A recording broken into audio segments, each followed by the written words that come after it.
প্রায় সবার কাছেই তিনি রাহুল বা রাহুলদা।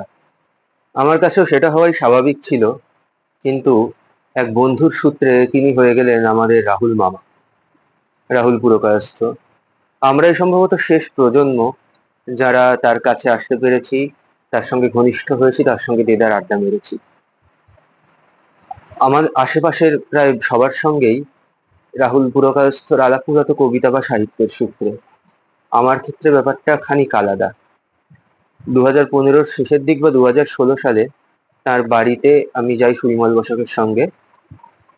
আমার তখন যে বইয়ের কাজ করছিলাম, বেলঘরিয়ার ইতিহাস সন্ধানে, আমার প্রথম বই, সেই বইয়ের ভূমিকা লেখার অনুরোধ করে রাহুল পুরকায়স্থকে। তিনি সেটা লেখেন, বইটি পড়েন, পড়ে তারপর ভূমিকা লেখেন। সেই ভূমিকার প্রথম বাক্য আজও আমার মনে আছে: স্মৃতি সংস্কৃতি, যার স্মৃতি নাই তার সংস্কৃতিও নাই। তারপর বাদবাকি ওর বেলঘরিয়া বাস, বিভিন্ন অভিজ্ঞতা ইত্যাদি প্রসঙ্গে উঠে এসেছিল। সেই থেকে রাহুল পুরকায়স্থর সঙ্গে আমার যোগাযোগ শুরু, এবং আমিও যেহেতু বেলঘরিয়ার বাসিন্দা, প্রায় তার বাড়িতে যাতায়াত লেগে থাকতো। আমরা কখনো কখনো অন্যত্রও যেতাম একসঙ্গে, বা উনি আসতেন, আমিও যেতাম। এইভাবে গত 10 বছরে প্রচুর আড্ডা, অহরহ ওর বাড়িতে গেছি। কবিতা নিয়ে কথাবার্তা, বেলঘরিয়া নিয়ে কথাবার্তা, বিভিন্ন কাজের কথা নিয়ে আলোচনা। কত স্মৃতি এবং কত প্রসঙ্গ যে আমাদের আড্ডায় উঠে এসেছে তার ইয়ত্তা নেই। এবং রাহুল পুরকায়স্থ এমন একজন মানুষ যাকে আমি ব্যক্তিগতভাবে অভিভাবক মানতাম। এই কবিতা জগতের খুব কম অগ্রজ কবির সঙ্গেই আমার সৌজন্যের বাইরে সম্পর্ক। রাহুল পুরকায়স্থর সাথে সেটা পৌঁছেছিল ঘনিষ্ঠতায়। এবং ওইরকম একজন মানুষ, যিনি আদর্শের সঙ্গে কখনো আপোষ করেননি বলেই আমরা দেখেছি, সেই মানুষটির কাছে যে কোনো পরামর্শ, যে কোনো বিষয় যখন দ্বন্দ্বে ভুগছি, ওকে ফোন করতাম বা ওর কাছে চলে যেতাম, ওকে জিজ্ঞেস করতাম, উনি যেটা বলতেন সেটাই করার চেষ্টা করতাম, এবং দেখেছি তা নিয়ে পরে আফসোস করিনি। এতটাই তাকে মানতাম। এবং তিনিও আমাদের অত্যন্ত স্নেহ করতেন। বিভিন্ন কবিদের কবিতা নিজে তো পড়ে শোনাতেনই, আমাদের লেখালেখিও উৎসাহের সঙ্গে পড়তেন। আমার প্রত্যেকটা বই বেরোলেই সৌজন্য যে কটি কপি পেতাম প্রকাশকের থেকে, তার একটা কপি তোলা থাকতো রাহুল মামাকে দেবো বলে।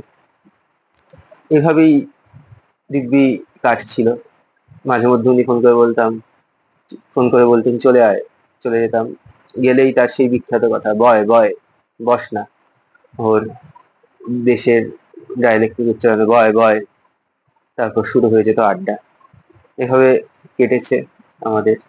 এমনকি ওর যে শেষ বই, লেখাগুলি আমাকেই বলে। ওই বইয়েরও ব্লার্ব এবং কবি পরিচিতি লেখার সঙ্গে জড়িয়ে থাকার সৌভাগ্য আমার হয়েছিল। সেই বইয়ের যখন পাণ্ডুলিপি তৈরি হচ্ছিল, প্রায় প্রত্যেক দিন ফোন করতেন, বুঝলি এই কবিতাটা রাখলাম, বুঝলি এইটা বাদ দি, শোন তো কবিতাগুলো কেমন হয়েছে, বলে ফোনে একের পর এক কবিতা শুনিয়ে যাচ্ছেন। আমরা শিখছি যে কতটা নিরহংকার হওয়া যায় এতদিন কবিতা লেখার পরে। তার সঙ্গে কবিতা কেন্দ্রিক বহু আলোচনা হয়েছে। শেষের দিকে গত মার্চ মাসেই বলছিলেন, এখন মনে হয় যে এতদিন সংকেতধর্মী কবিতা লিখেছি, এখন বিবরণধর্মী স্টেটমেন্ট ভিত্তিক কবিতা লিখতে ইচ্ছে হয়, বীরেন্দ্র চট্টোপাধ্যায়, মণিভূষণ ভট্টাচার্যদের মতো। শুনে অবাক হয়েছিলাম। কিন্তু রাহুল পুরকায়স্থের কলমে সেই কবিতা ধারা কেমন পরিণতি পেত, কেমন রূপ পেত, সেটার আমাদের ভালোভাবে দেখা হয়ে উঠল না। রাহুল পুরকায়স্থর অনুপস্থিতি আমাদের কাছে, বা ব্যক্তিগতভাবে আমার কাছে, মাথার উপর থেকে সত্যিকারের একজন অভিভাবক সরে যাওয়ার মতো।